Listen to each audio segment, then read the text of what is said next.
Ang dami nating nabili mama.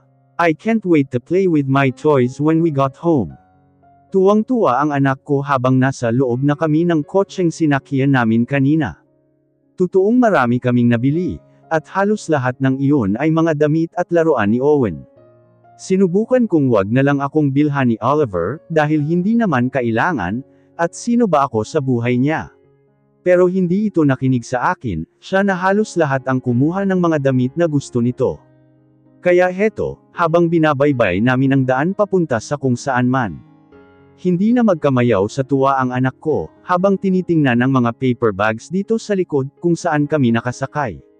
May kinuha pa nga itong laruan doon, na mukhang kanina pa niya gustong laruin. Saan niyo gustong kumain? Napatingin ako sa harapan nang magsalita si Oliver. Nakatingin ito sa amin gamit ang rearview mirror sa harapan. Hindi ako sumagot, dahil hindi ko naman alam kung sino ang tinatanong nito. Anywhere po papa, basta po kasama ko kayo ni mama. Umiwas ako ng tingin, at ibinaling iyon sa anak ko. Nakangiti itong nakatingin sa ama niya sa harapan, at saka tumingin din sa akin. Ngumiti ako at hinaplos ang pisngi nito. Alam na alam nito kung papaano makontento sa mga bagay na mayroon siya. Narinig kong kinausap ni Oliver si Edward. Kaya hindi ko napinansin, at itinuon na lang ang sarili sa pagtingin ng anak ko. Malikot kasi ito, dahil may hawak siyang laruan, kaya kailangan kong tutukan at baka kung mapano pa ito. Hindi nagtagal iyong naging biyahe, at muling tumigil ang sinasakyan namin sa isang restaurant. Hindi modern ang dating nito sa labas ngunit sa tingin ko pa lang, ay mukhang mamahalin na ang mga pagkaing inihahain. May iilang mga turista kasi ang labas-masok sa loob, kaya roon ko naisip na mahal nga siguro ang inihahanda nila. Pero iwinaksi ko na iyon sa isipan ko. Dahil alam kong kahit tumanggi pa ako'y wala akong magagawa. Tutal, hindi naman ako ang magbabayad ng kung anumang gagastusin namin sa loob. Pumasok kami sa loob, at sa pagkakataong ito'y sumama na sa amin si Edward. Magtatanghalya na rin naman, ay mukhang kanina pa nagugutom ang anak ko. Pagpasok namin, bumungad sa amin ang magandang interior design ng restaurant. Kahit gawa ito sa kahoy, alam kong matitibay ang mga to. Sa dulo ay maganda pa ang tanawin, dahil makikita mo ang mga bundok, at iilang kagubatan dito sa isla. Pumwesto kami sa isang squared wooden table, malapit sa bintana, dahil ang sarap kumain. Kapag may magandang tanawin kang natatanaw. Magkatabi kami ng anak kong naupo, at sa harapan namin ay sina Edward at si Oliver na naupo sa tapat ko. Nilapitan kami ng isang waiter. Kinuha ko ang ibinigay nitong menu at saka nagpasalamat. Nang baklatin ko ang menu, ay gusto kong isarado ito at wag na lang kumain. Tama nga ako. Nakakalula naman kasi ang mga pagkaing niluluto nila. Saan ba galing ang bakang niluluto nila, para sa isang order ng beefsteak? Isang libro para lang sa maliit na piraso ng baka. Kung ibibili lang ng karne ng baka ang isang libro sa palengke roon sa pwesto ko, marami nang makukuha iyon. Napatingin ako sa harapan ko, at nagkasalubong ang tingin naming dalawa. Bigla akong kinabahan, at hindi ko alam ang gagawin ko. What do you want? Tanong nito sa akin, mahal, bigla kong nasabi. What? Mahal mo ako. Napapikit ako ng mariin, dahil sa sinabi nito at ngumisi pa siya. Mabilis kong inalis sa isipan ko iyon, ngunit ang puso ko ay ayaw na niyang kalimutan. May sarili rin bang isip ang puso? Nakatatak na sa kanya ang biglang sinabi ni Oliver. Just pick what you want, Lucy. Edward will pay for it. Anito at tumawa pa. Natigilan ako dahil narinig ko itong tumawa na tila ang saya-saya niya. Bro, kung wala lang akong utang sayo. I'll never pay for your foods and everything. May pera ka naman, why don't you use it? Tumingin dito si Oliver nang tumigil ito sa pagtawa. Bayaran mo na lang ang utang mo. Wala nang libre ngayon, sabi niya rito. Hindi na rin kami nag-usap pa, at sinabi na namin ang order sa naghihintay na waiter. Pagkatapos niyang makuha ang order namin, ay agad itong umalis. Papa, napatingin ako kay Owen, at ganun din ang dalawang kasama namin. Yes, young man. That woman is looking at us po. Kanina pa po siya nakatingin dito, sabi nito at gamit ang kanyang nguso, ay may itinuro ito. Sinundan ko naman ang tingin ang itinuro niya, at nakita ko ang babaeng sinasabi ng anak ko. Mas lalong lumakas ang tibok ng puso ko dahil sa kaba. Napagtanto kong tama nga ang sinasabi kung nandito nga siya. Christina Evangelista. Bago pa man may mangyari sa aming dalawa ni Oliver. Siya ang babaeng mahal nito, at saksi ako roon kung papaano sila maghalikan sa bar na pinagtatrabauhan ko.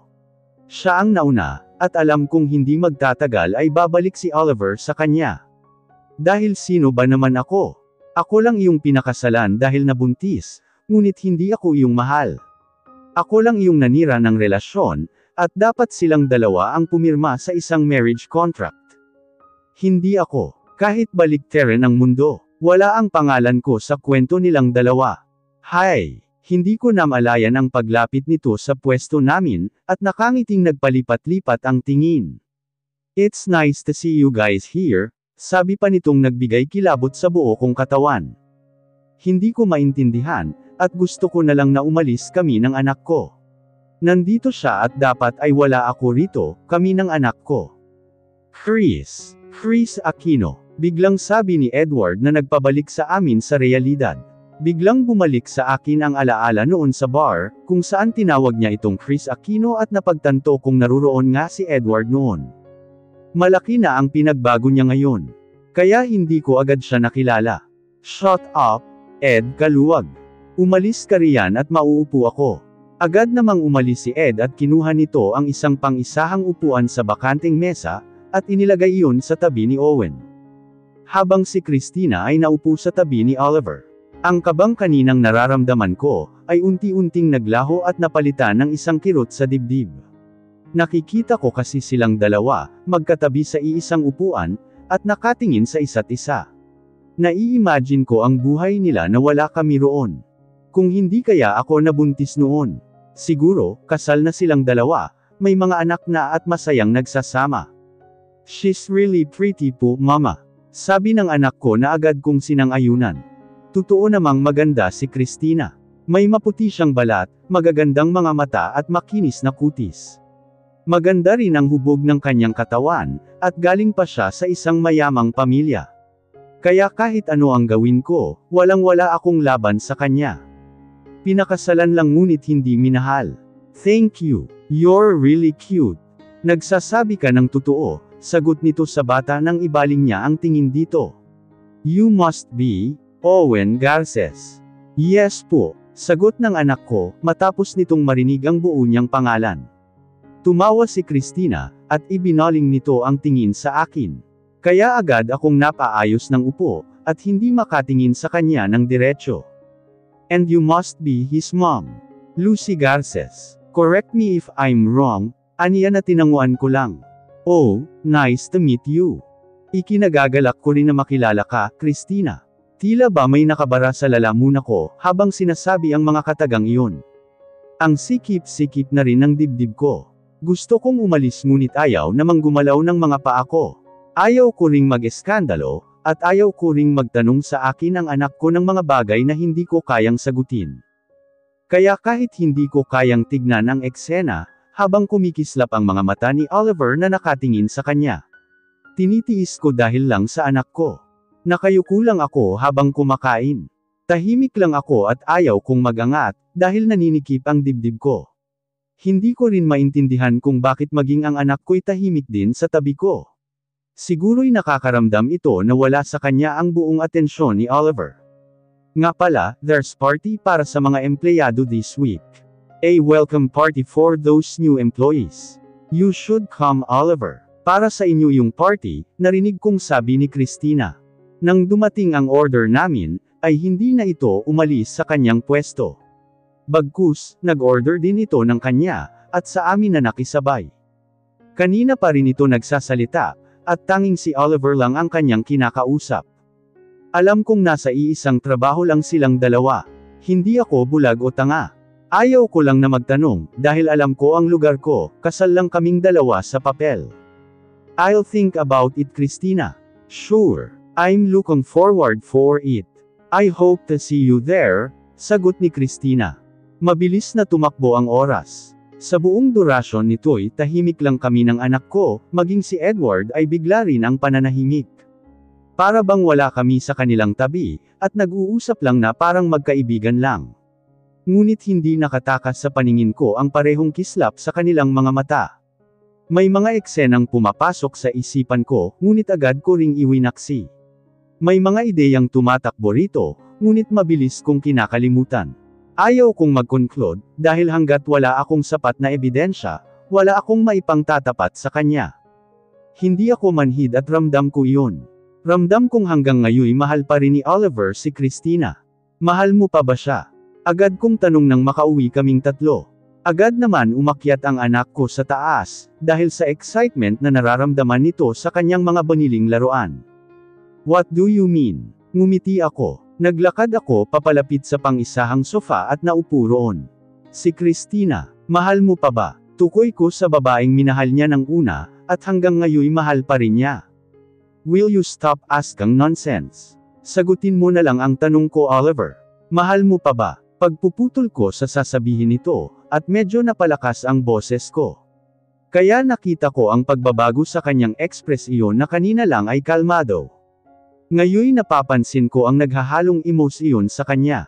Hindi ko maintindihan, pero nakakakita ako ng takot, galit at lungkot sa mga mata niya. Ngunit hindi ko iyon pinansin. Ang gusto ko lang malaman ay kung mahal pa ba niya, at hanggang doon lang iyon. Why are you asking me all of a sudden, Lucy? Naglakad ito sa direksyon, ngunit nang nasa likod na siya ng mahabang sofa ay tumigil siya roon. Gusto ko lang malaman, para alam ko kung saan ko ilulugar ang sarili ko, sagot ko at umiwas ng tingin. Mabilis kong pinunasan ang mga luhang lamandes sa aking mga mata. Iyon lang ang narinig ko, at ang mga hakbang nito papaakyat sa hagdan. Bumagsak ang mga balikat ko dahil doon. Parang nanghihina ang katawan ko, dahil wala man lang akong nakuhang sagot. Ang mga luhang paisa-isa lang ang pagbagsak, ay unti-unting bumuhos ng sabay-sabay. Ang dibdib ko'y naninikip dahil sa sobrang kirot ng puso ko. Hindi ko na siya mahal, pero bakit ako nagkakaganito? Dahil sa anak ko. Ayaw kong magkaroon ng isang pamilya si Owen na hiwalay ang mga magulang, ngunit gusto ko nang kumawala. Gusto ko nang palayain siya, dahil kahit sa ganoong paraan lang ay mapagbayaran ko ang mga kasalanan ko sa kanya. Nang sumapit ang gabing iyon, ay tahimik lang kaming dalawa. Walang nagsasalita at tanging ang anak lang namin ang palaging nagkukwento. Hindi rin ito nagtagal sa hapag, dahil agad siyang umalis nang matapos siyang kumain. Sa kwarto naman ako ni Owen natulog. Hindi naman ito nagtanong, o hindi naman niya ako pinigilan, kaya nakahinga ako ng maluwag. Malaki naman ang kama ng anak ko, kaya kasya kaming dalawa. Namimiss ko na ring makatabi ito sa pagtulog. Mama, nag-away po kayo ni Papa? Tanong nito. Nakahiga na kaming pareho sa kanyang kama. Tumingin ako sa bintana, dahil binuksan ko ito para makita ang labas. May glass namang nakatapi rito, kaya hindi makakapasok ang lamok. Kita ko ang langit na punong-puno ng bituin. Iniisip kong sana ang isa sa kanila ay ang mga magulang ko, at idinadalanggan na sana'y palayain ako sa masakit na mundong ginagalawan ko. Mama, napatingin ako sa anak ko. You're crying. Papa shouldn't do this to you. Pinunasan ko ang luha ko at ngumiti. Masaya lang si Mama nak. Ano ka ba? Wag na wag kang magagalit sa papa mo dahil ama mo siya, okay? Pero pinaiyak ka po niya. A real man should never hurt a girl like you po. Natawa ako dahil bumangon pa ito, at ipinakita pa niya ang kamao nito. I'll teach Papa a lesson, Mama. Don't worry. You should hush now because I won't ever leave you. No matter what. Imbes na matuwa ay mas lalo lang akong naiyak dahil sa sinabi nito. Sobrang mahal na mahal ko si Owen. At lahat ay gagawin ko para lang makasama ko to hanggang sa pagtanda. Siya na lang ang natitirang mahal ko sa buhay, kasama ni Andoy. Kaya kahit na anong mangyari, hindi ko kakayaning iwanan ang anak ko kay Oliver. Hindi ko lubos na kilala si Christina, at baka kapag ginawa ko iyon. Tapos nagsama na silang dalawa, hindi ko kayang marinig na sinasaktan nito ang anak ko. Kaya kahit mahirap, titiisin ko hanggang sa dumating na iyong araw na aalis kami rito. Hinalikan ko ang noo ni Owen, nang makatulog ito sa tabi. Inayos ko na rin ang pagkakahiga, ngunit napatingin muna ako sa pinto, dahil bahagya itong nakabukas, at mabilis na nawala ang parang anino roon. Hindi ko lang alam kung namamalikmato lang ako, pero pakiramdam ko'y may nagmamasid sa aming dalawa ni Owen. Umiling na lang ako at mabilis na iwinaksi iyon. Agad din naman akong nakatulog, habang yakap-yakap ko ang anak ko. Kinabukasan ay wala na si Owen sa tabi ko. Agad akong bumangon nang mapatingin ako sa orasan nito. Malapit na kasing mag-alas 8, at 8:30 ang pasok ni Oliver. Mabilis lang akong naghilamos sa banyo ng anak ko, dahil wala na akong oras. Agad kong binuksan ang pinto, ngunit nagulat ako sa nakita ko. "Good morning, Mama." Masiglang bati ni Owen sa akin, ngunit wala roon ang atensyon ko. Na kay Oliver na nakatayo sa harapan ko, habang may hawak ito ng bangkos ng bulaklak. Ito yung mga bulaklak na itinanim ko sa labas. "I don't have time to buy flowers. Our son punched me when I woke up. He told me, you were crying last night because of me. So, I wanna say sorry." Nakita ko ang maliit na pasa sa pisngi nito, kaya bigla akong napatingin sa anak kong nakangisi sa tabi. "Because you hurt Mama, and you deserved that punch, Papa." Tumawa pa si Owen at sumusuntok-suntok pa ito sa hangin. "Owen, alam mong bad iyon, nak." Tumigil ito kaya yumuko. Nagsorry din naman siya sa ginawa niya sa kanyang ama, kaya nakahinga ako ng maluwag. Kahit maliit lang ang kamao nito para kay Oliver, nagmarka pa rin ang maliit na pasa sa pisngi nito. Muli kong ibinalik ang tingin kay Oliver. Hanggang ngayon kasi, ay nakaangat pa rin ang kamay niyang may hawak ng mga bulaklak. "Salamat," mahina kong sabi. Kinuha ko ito at ngumiti.